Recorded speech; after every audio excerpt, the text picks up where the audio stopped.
So in this part 3 of your speaking test, in your discussion topic, I'd like to ask you some questions about choosing work. So first question, what kinds of jobs do young people not want to do in your country right now? In my country, young people don't generally want to do work that requires a lot of energy and a lot of effort, be it physical or intellectual effort. Such jobs include agricultural work such as farming or fishing.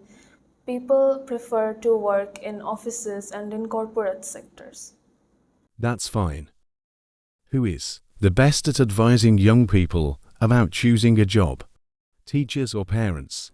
In my opinion, teachers are the best at advising students or young people on what to do with their life in when it comes to career or other life problems.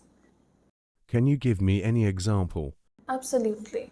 My teacher used to be a very humble and nice person. Whenever I used to um, have trouble navigating my way through the harsh world, or I had any questions about my career, or I used to question myself about my abilities, she used to guide me.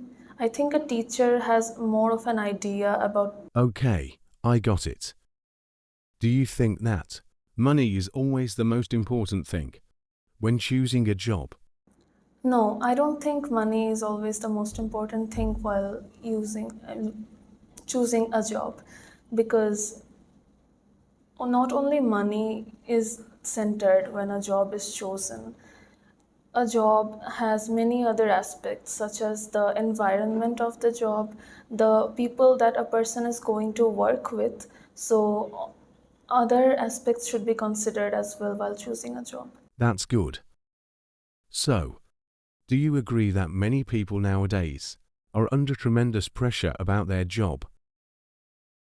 Yes, I think many people are under a lot of pressure during their work hours because of how long they are and how stressful they can be, especially if their seniors are not as cooperative as they should be. Okay. How important is it to have a good work-life balance? It is very important to have a good work life balance because if one overworks themselves, it becomes very difficult for them to remain in a good mood or stay happy and also be participative in other people's lives and be participative in their own family lives. Thank you Thank you very very much. much.